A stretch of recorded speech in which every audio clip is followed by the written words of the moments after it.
Hi எல்லோருக்கும் வணக்கம். Welcome to Vijith views. அந்த வீடியோவில் நம்ம பிக் பாஸ் 8 தமிழ் பற்றின ஒரு முழு தொகுப்பு தான் வந்து டிஸ்கஸ் பண்ண போகிறோம். ஸோ வீடியோக்குள்ள போகிறதுக்கு முன்னாடி நம்ம சேனலுக்கு நீங்கள் வந்து புதுசாக இருந்தீங்க அப்படின்னா கண்டிப்பாக சப்ஸ்கிரைப் பண்ணிக்கோங்க. வீடியோ மறக்காமல் ஒரு லைக் பண்ணிக்கோங்க. இப்போ நம்ம வீடியோக்குள்ளே போகலாம்.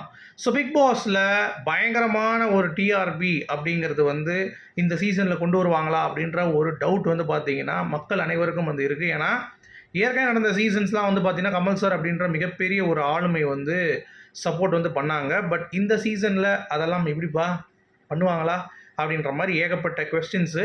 அதில் நிறையா பேர் வந்து கருத்து தெரிவிச்சிருக்காங்க. ஸோ அதை பற்றி நம்ம வந்து டிஸ்கஸ் பண்ண போகிறோம். அது மட்டும் இல்லாமல் எத்தனை பேர் உள்ளே வந்து பார்த்திங்கன்னா போகிறாங்க அப்படிங்கிறது முக்கியம் கிடையாது, எப்படி கண்டென்ட் கொடுக்குறாங்க அப்படிங்கிறது தான் முக்கியம். அப்படின்ற பேட்டர்னில் அந்த பிக் பாஸ் ஹவுஸ் வந்து காலங்காலமாக வந்து இயங்கிட்டு இருக்கு அப்படிங்கிறது தான். ஸோ அந்த வகையில் டாஸ்கே வந்து அப்படியே நலிவடைந்து போயிருச்சு. ஸோ டாஸ்க் எந்த சீசனில் பெஸ்ட்டாக கொடுத்தாங்க அப்படிங்கிறதை பற்றியும் இந்த வீடியோவில் நம்ம டிஸ்கஸ் பண்ண போகிறோம். அது மட்டும் இல்லாமல் என்னப்பா இது எல்லாம் விஜய் டிவி ப்ராடக்ட் தானா அப்படின்ற மாதிரி நேற்று லைவில் நம்ம போட்ட வீடியோ வந்து நிறைய பேர் வந்து பார்த்துட்டு என்னங்க இப்படி பேசியிருக்கீங்க அப்படின்ற மாதிரி வந்து பேசியிருந்தாங்க. அதுலேயும் குறிப்பாக வந்து விஜய் டிவி ஆட்கள்லேருந்து நமக்கு வந்து சில தகவல்கள் வந்து வந்துச்சு. இந்த மாதிரி என்ன நீங்கள் ஓப்பனாக அடிச்சு விட்ருக்கீங்க அப்படின்ற மாதிரி. என்னம்மா இங்கே பாருங்கள், நம்ம வந்து எப்பயுமே ஃபேக்ட்டு தான் சரிங்களா, ஏன்னா அதுதான் நடந்துகிட்ருக்கு காலங்காலமாக. அப்படிங்கிறப்ப அதை பிரேக்கிங் பாயிண்ட்டாக போட்டு அடிச்சு விட்றதுல என்ன பிரச்சனை அப்படின்ற மாதிரி தான் நம்ம வந்து சொன்னோம். ஸோ அது என்ன, எப்படி அதை வந்து பிளான் பண்ணுறாங்க அப்படிங்கிறதை பற்றியும் வந்து நம்ம டிஸ்கஸ் பண்ண போகிறோம். ஸோ கண்டிப்பாக டிஸ்கஸ் பண்ணலாம்.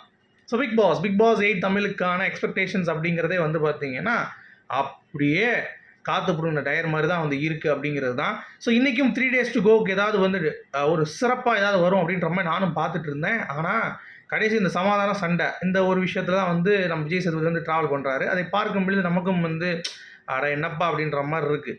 இன்னொரு பக்கம் இந்த வீடு எப்படி என்ன அப்படின்ற ஒரு தகவலும் வந்து பார்த்திங்கன்னா இது வரைக்கும் வந்து கிடைக்கல. அது வந்து எனக்கு தெரிஞ்சு மேபி வெள்ளிக்கிழமை எல்லாத்துக்கும் வந்து மீடியா ஆட்களுக்கெல்லாம் வந்து பார்த்தீங்கன்னா ஒரு இன்விடேஷன் மாதிரி கொடுத்துட்டு வீடை வந்து பார்த்துட்டு ஃபோட்டோ எடுத்துக்கோங்க அப்படின்ற மாதிரிலாம் சொல்லி, அதுக்கடுத்து இந்த சனிக்கிழமை நைட்டு அந்த ஒரு ஆங்கிளில் வந்து பார்த்திங்கன்னா இந்த வீடு வந்து ரிலீஸ் ஆகிறதுக்கான வாய்ப்பு இருக்குது சரிங்களா. அது எப்படி இருக்குது அப்படிங்கிறத பார்ப்போம்.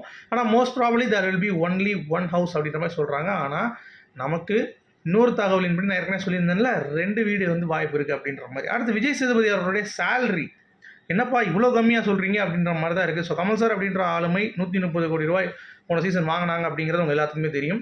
ஸோ அப்புறம் இப்போ ரைஸ் பண்ணி கேட்டதுனால பிக் பாஸ் ஷோக்கு அந்த ஸ்பான்சர் இல்லாததுனால இப்போ வந்து விஜய் சேதுபதி அவர்களுக்கு சாட்டர்டே சண்டே 2 நாள் வந்து ஷூட்டிங் வர்ற மாதிரி வந்து பிளான் பண்ணி கிட்டத்தட்ட 18லேருந்து 20 கோடி ரூபா வந்து கொடுத்துருக்காங்க அப்படின்ற மாதிரி அப்டேட் வந்து வந்திருக்கு.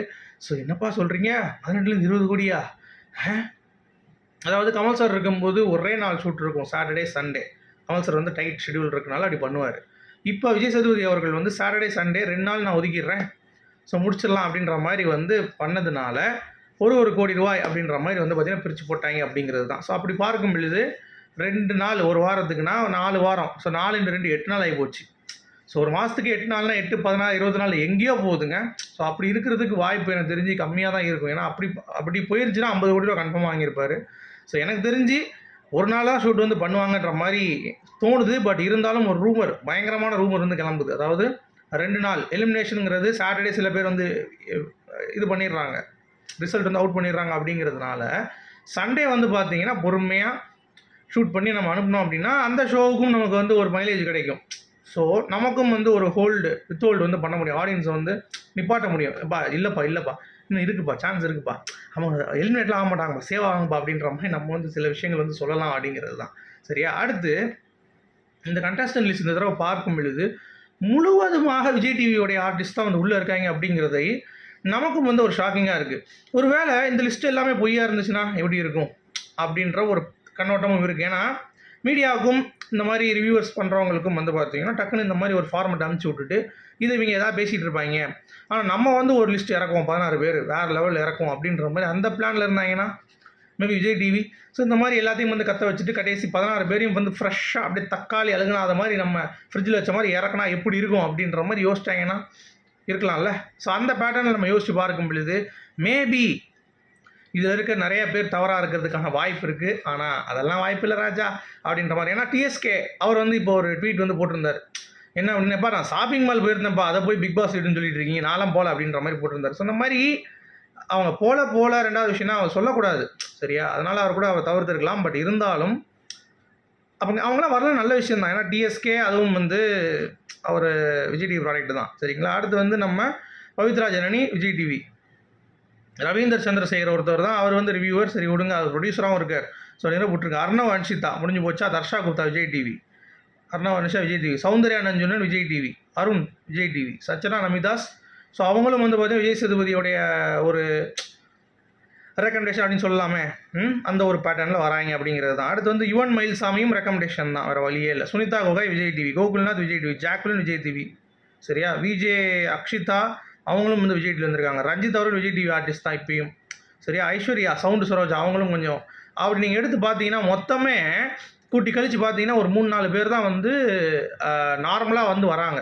படத்தில் நடிக்கிறவங்க இல்லை பாட்டு பாடுறவங்க இந்த மாதிரியான சீக்வன்ஸ் தான் இருக்குது. பட் முக்கால்வாசி விஜய் டிவி ப்ராடக்ட்ஸ் தான் வந்து இருக்காங்க அப்படிங்கிறது இந்த சீசனை கொஞ்சம் வலுவடைய செய்கிறது அப்படின்னு நம்ம நினைக்கிறோம்.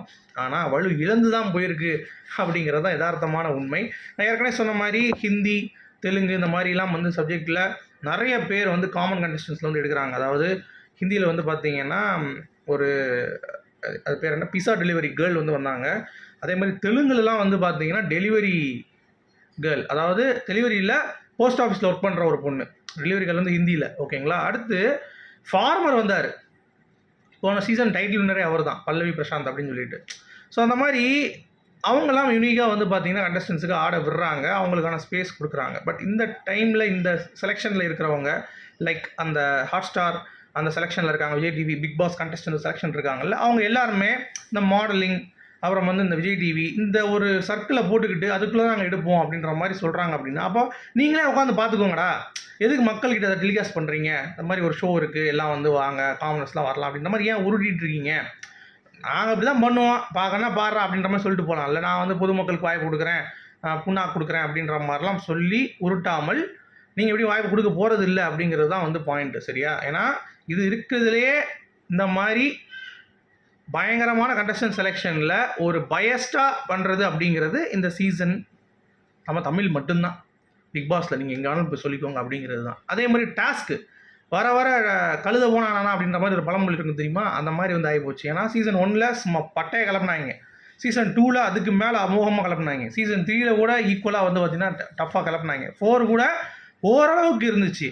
இந்த 5, 6, 7, 6 கூட ஓகேங்க அப்படின்னு சொல்லி ஒரு பேச்சு போட்டி அந்த மாதிரி கூட வச்சாங்க. இந்த 5, 7, 4 இதெல்லாம் வந்து அந்தளவுக்கு வந்து இல்லை. 7லாம் வந்து சுத்தமாக இல்லை, எல்லாம் பேசிகிட்டு இருக்கா சொல்லி 2 பாகம் மட்டும் பிரித்து இந்த பக்கம் நீ வரக்கூடாது இந்த பக்கம் நான் வரக்கூடாது அப்படின்ற மாதிரி பேசி மட்டும் பிடிச்சிவிட்டாங்க அப்படிங்கிறது தான்.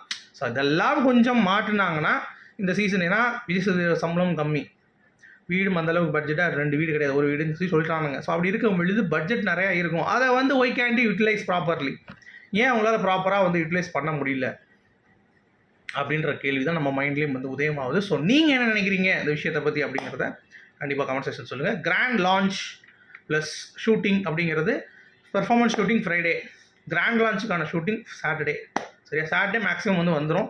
ஸோ சாட்டர்டே சண்டேலேருந்து திருப்பி நம்மளும் வந்து பார்த்திங்கன்னா ஆட்டத்தை ஆரம்பிப்போம் அப்படின்னு சொல்லிட்டு, எனக்கும் இந்த வட்டம் ஆட்டம் புதுசாக தான் இருக்க போகுது அப்படின்றத சொல்லிட்டு இந்த வீடியோ நான் முடிக்கிறேன். உங்களுடைய கருத்துக்கு சொல்லுங்கள். Good bye.